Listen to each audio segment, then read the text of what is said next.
What's up guys, welcome back to the channel. Today we're doing all E-Moto maintenance. So as you guys can see, our E-Ride Pro is super muddy and dirty. We just passed 600 miles since we got this bike. We've been riding it hard. And today we're gonna go over all the maintenance you guys need to be doing. This is gonna be a great refresher for those of you that already have bikes and a great guide for those of you that just recently purchased a bike and really need to learn how to take care of an e-bike specifically. So we're gonna start with a full bike wash, a chain wash. We're gonna go over what to grease, how to tighten all your bolts. We're gonna talk about tire pressure, battery storage, lots of good stuff. In this video, there is timestamps, so if you want to jump to a specific maintenance category, you can jump right to there, learn about that. Okay, let's get this thing washed because it is filthy. Okay, so what we like to do in washing a bike is kind of a basic wash. We like to use some nice heavy degreasing dish soap like some Dawn or something. Oh, that's squeaky. So we got a nice bucket here. We use one of these to kind of scrub our frame. We've got a chain scrubbing brush, and we have another cool chain scrubbing brush, some hot soapy water. Before we start spraying this down, you want to make sure that your charge port is covered.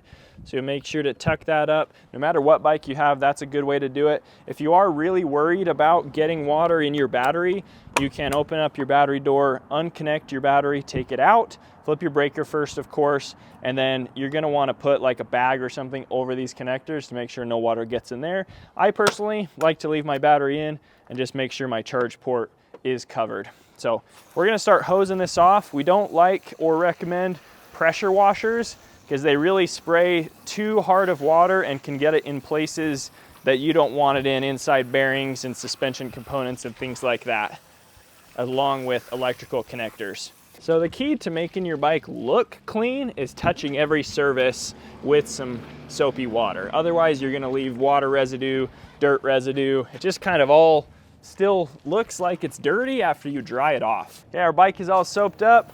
We're gonna rinse it all off, and then we're gonna move on to our chain, which is really gonna take some good scrubbing. So we have some good products to use that help with that.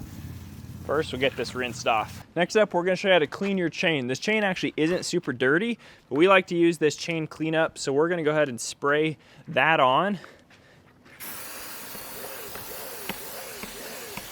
So you're supposed to spray that on, let it soak for about 60 seconds, and then we're gonna hose it back off. We like to give it a little scrub. This is a great chain brush with super stiff bristles. So we like to stick that on there, and you can just kind of scrub as you turn your wheel. This works super good, touches all the sides. Okay, we really got a lot of crap and debris off of that chain, so we wanna make sure we get all that chain cleaner off. Step number 2, we're gonna do this MPPL. So this stuff, multi-purpose penetrant lube, this is great for displacing the water after cleaning and just gets your chain, kind of soaks in, keeps it from rusting, takes good care of it. And then we're gonna follow it up with our chain guard lube. So after our bike is all dry and everything, we'll hit this later on. So that is all we need for our chain at this point. We're gonna just grab a towel, touch dry some of the bike that already hasn't dried in the sun, and we're gonna go do some more maintenance. Okay, time to lube our chain now that our bike is all dry, ready to go. I like to turn the bike on, put it in eco mode, nice slow mode, just gently turn the throttle, spin it, just give it a light spray until you're all the way around, and you're good. I like to just keep spinning just a little, let that lube soak in. Now we're gonna go over a full bolt check of the bike. When you first buy your bike, we do recommend when you're building it, tighten every single bolt. Don't rely on the manufacturer to make sure everything's tight. You gotta do a safety check, touch every single bolt, every axle bolt, suspension bolt, everything. Make sure they're tight, and then again, after a couple rides, we recommend it, and every couple hundred after that, it's just good to check it. So we're gonna tighten every single one, then we'll keep moving on. I like to start at the back of the bike, move all the way forward, and then do the other side just so I don't miss anything. Those are a 4, these are a 5. Now your bike will have different sizes of bolts, but you're just gonna wanna check every single one, make sure they're snug. That one was a little loose. Down here, I know we have a 6. Check those. and so on. Just keep moving up the fork. Now that all of your bolts are tight, as you do this process a couple of times over hundreds of miles, if you find bolts are consistently coming loose, it's great to pull them out, add a little bit of blue Loctite, and that will make them last a little bit longer and keep them from potentially coming loose in the future. Also, one thing to add, all your suspension linkage bolts, no matter what bike you ride, this is one you need to check frequently because they will come loose, and it adds a lot of slop and play to your suspension. I'm not gonna do those right now on camera because I did them yesterday. They are all snug, and sometimes you have to remove plastic pieces to be able to do that, but usually it's a 13 mil wrench and a 6 mil Allen. Make sure every single one of those is totally snug. Now we're going to move on to our axles. For these, we're actually going to pull our axles out front and back, and we're going to grease them. This is something that you should do frequently. So to do that, we're going to loosen all of these pinch bolts, 1, 2, 3, 4, and then we'll pull our axle out. Okay, so our axle's out. This one already has a good amount of grease on it, but we're going to go ahead and wipe it clean with a towel, get some of this residue off, and then we're going to grease it again with some nice waterproof grease. Maxima waterproof grease. This is good stuff. It's nice and thick. I like to just grab a little with the finger. Just do the edges mainly because when you slide it in, it's just going to spread the grease all along the axle. You don't need a ton. Slide our wheel back in. Push that on. There we are. And then we'll put our other bolt back on the other side. These you want to go back and forth. So you'll do one, then the other, then you'll go back to the other one, and then back to that other one last time. Next up, we're going to do our rear axle. So to remove this axle, we have a 17 mil on this side, and because we have Warp 9 axle blocks, we don't have to do a wrench on this side, but typically you need a 6 mil Allen to hold your bolt tight so you can get this nut off. Okay, that nut is off. Go ahead and push that through. Come over here, Alex. So because we have those cool axle blocks, our axle is just built on to that. But normally you just have a bolt with an Allen on the other side. So we're just gonna let our wheel is staying in there. We're gonna, again, wipe this clean, do the same process as the other one. Time to slide that back in. This one can be a little tricky to line up sometimes. The axle blocks do definitely help. So now that we're on, we're going to put this nut on, but we're not going to screw it all the way tight because now we're going to make sure that our chain tension is correct.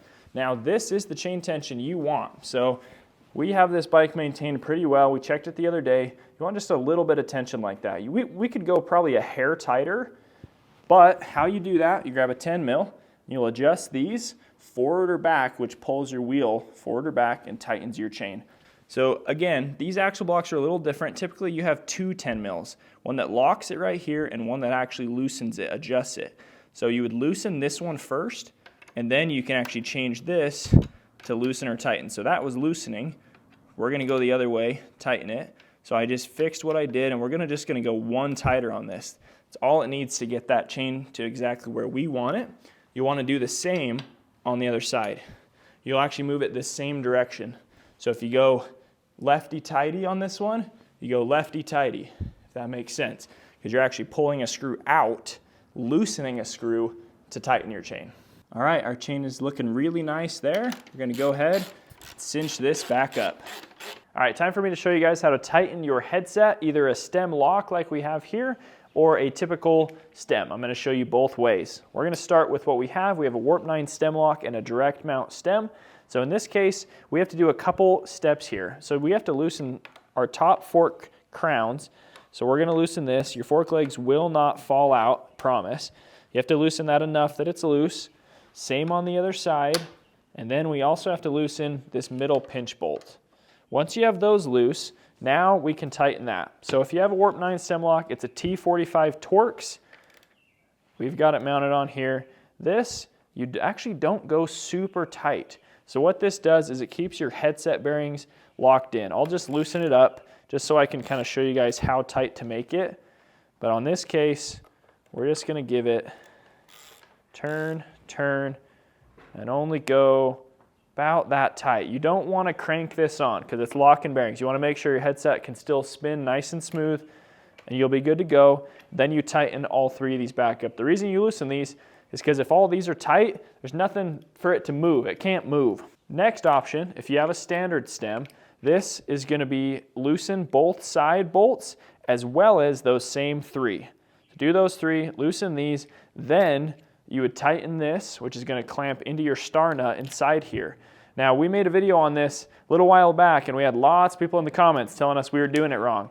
I worked at a bike shop for 6 years, and everybody didn't know how to do this, but basically, if these are tight, they were saying you didn't have to do these in the right order. But if these are tight, this can't clamp because it can't go anywhere. So you have to loosen the side, then clamp it down, then do these last and these 3 last. Then you should be good to go. You won't have any issues. You guys will know if you have headset play, the whole front of your bike is going to feel loose and floppy, and that's something you need to check fairly often. Now it's time to go over brake pads. This is a wear item on your bikes, and they wear out faster than you guys think. We are going to replace the brake pads on this bike that has 600 miles. We've been burning through them pretty fast, so we're actually going to take our caliper off. So we have 2 5mm bolts. This is pretty standard. Here is our caliper. Pull our bolts out. There's your pads inside there. So you can look in here and get a pretty good idea how much life left you have on your pads, basically how thick those are. When I pull them out, you guys will see that actually one of these is thicker than the other side, which generally isn't great. It means your brake pads are not wearing evenly. We had a little pinch thing right here on this side. We're going to take a 3mm Allen, pop it in here. We're going to pull this pin out. This is what holds your brake pads in. Pull our pin out, and we're going to push these from the top out. Now if we look inside here, we have 4 pistons. You guys see those? 1, 2, 3, 4. You'll see 2 are pushed out further than the others. That also is a sign that your brake pads aren't wearing evenly. So we're actually going to push those pistons back in. I like to use one of my larger Allen wrenches or a flathead screwdriver, line it up on there, just push. You can push all 4 of those pistons back in. I'll show you what that looks like. See that? Those are all backed in. That's basically resetting your brake to be able to fit your new thicker pads inside. Okay, come over here, Alex. Okay, we're going to show you 2 different things on some pads here. You guys will see, Alex rode these pads last night really hard on a steep downhill trail. They're kind of glazed, so it's this black look to them. So what you do, sometimes if your brakes are really squeaky, it means your pads or your rotors have oil on them or they're glazed from being run really hard. You want to take this on a light piece of sandpaper, just do some light circular sanding, and you'll see, look at the color difference. This is a glazed pad, this is a clean pad. It doesn't take very much sanding to clean it right up. So then, if your brake pad is still good, you would put that back in the bike and you would do the bed-in process again. That's going to fix your squeaking and make your brake have better performance. So in this case, these brake pads are fairly worn out. We've got a dirt bike outside. These pads aren't totally dead, but I'll show you. So this metal spring holds your pad in. Can you guys see right there how much material is left before you hit the metal spring? Hardly any. This side's a little thicker because it's not wearing evenly, but there's not much pad left. If we look at a newer pad, these are still not brand new, but we're going to put these in. It's a big upgrade. See how much thicker that is? It's like at least 3 times as thick, the material on there. And then that's going to be the same for both sides. So we're just going to give these pads a quick sand too, because they are slightly glazed. Dust those off. They're looking nice and kind of like a matte finish. That's what you want. So now we're going to put them back inside of our spring, just like this. Pop those in, pinch them, push those back down in, line up the hole so you can put your pin back in, 3mm Allen, cinch it up, and grab that little pin again that I lost. Here it is. Pop that on. Now we've got a fresh brake set up. So we'll mount our caliper back on there, and then I'll show you how to line it up so your brake doesn't rub. So we have our caliper back mounted on. Next up, you're going to want to actually tighten these up with it perfectly centered on your rotor. If you guys can see that, we're nice and centered, and now we're going to pump our brake. So I'm going to reach up, give it a couple of pumps. It's going to feel really flat. It's going to pump up and get feeling better. And then we have to really reset the the caliper down here by loosening and tightening these and centering it again. Sometimes you can spin your wheel and see if it's rubbing and just make sure you're all good. Just be careful not to get your fingers pinched in the rotor or the spokes when your wheel is spinning. Reed ripped off half of his finger doing that. Yeah, that pinky, not his broken wrist. That's another story. But once you do that, you'll be good to go. Brake pads are a wear item. You have to check them. Even after 500-600 miles, they can be dead. All right, we're gonna go over our belt tension. Usually this just has 2 bolts holding it on.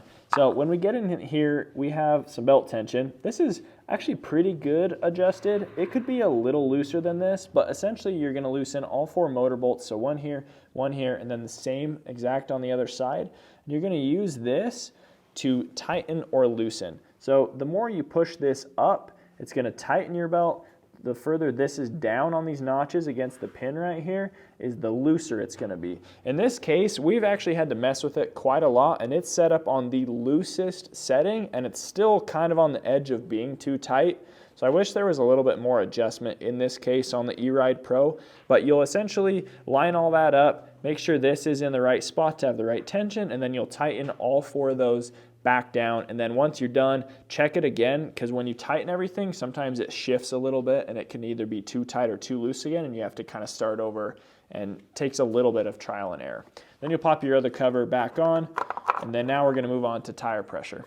Now that belt setup applies to Surron, E-Ride Pro, 79 bike Falcon M, and other similar bikes. The only bike that's different is the TalariaSting, MX3, and StingR. That you have a gear reduction system that's actually gears and housing with oil. So you do need to do a Gearbox Oil Change. The first one they recommend at 186 miles, which is after break-in period. After that, you have to go all the way till 3,000 miles. So it's actually a long time. Simple, easy process. We have a video linked in our description where you guys can go learn how to do that. Now, I almost forgot, we launched a full Emoto parts store. So a lot of the products we've used in this video, the chain cleaner and things like that, you can buy from us if you guys would like. Use code TalariaBoys to save a discount. We hope you guys enjoy this video and are able to maintain your Emoto. Let's move on to tire pressure. So we have 2 different things to talk about here. This is running a fat 16-inch rear tire. So in this case, we're gonna run lower pressure on this tire than you typically would. So that 16, we're gonna recommend you run about 13 PSI in the back. Same goes for if you have a 18-inch with a similar size fat tire. If we move on to a stock style 19-inch rear with like a 70 by 119 size tire, we recommend about 15 to 18 PSI in the front if you're riding off-road. If you're riding on-road, you can add more PSI and gain a little bit more efficiency. In the rear, we recommend going up 2-3 PSI just because a lot of the weight when you ride is over the back tire. If you're a heavier rider, you can go up from there. You're going to be totally fine. Whatever PSI you want to run above that is fine. You just don't want to go too low because you can pinch flat your tubes. Let's go over battery maintenance and storage. So we got 2 categories here. We have one for if you're storing it like for the winter, like long term. We recommend if it is below 40 degrees where you're storing your bike, you want to keep your battery in a warmer location. So you could take it inside, and then you want to keep it in a state of charge of 50% to 80%. Anywhere in there, you're going to be totally safe, and we recommend if you're storing it for months at a time without riding it, you're going to want to just pop your battery back in your bike, just check it, make sure it's still within that percentage range about every 3 weeks or a month, because your battery will slowly drain as the battery BMS system uses just a little bit of power all the time to just maintain the battery's safety. Now, if you're storing your battery for shorter periods of time, say 3 weeks without riding it, we still recommend being in that voltage, that percentage range of about 50% up to 80. If you're storing it at 100, it really is fine, but it's gonna make your battery not last as long in the long term. It's basically just gonna lower your cycle life, but that's what we recommend. All right, we hope you guys found this video helpful. We, on the Talaria Boys channel, are actually launching a second channel called TB Electric, the same name as our parts store, that will have a bunch of maintenance and how-to videos on that channel. We'll have a link to it below. If you guys wanna go subscribe to that. There is no videos at the moment, but we have a bunch coming. So we'll be doing like how to set up your suspension, doing more maintenance things, and going over how to install a bunch of the parts and components we sell so you guys can get those parts, install them on your bike, know how to get set up and fully ready to rip. We appreciate you guys for watching. We'll have all links to everything in the video description. Hit that subscribe button, and we'll catch you next video. See ya.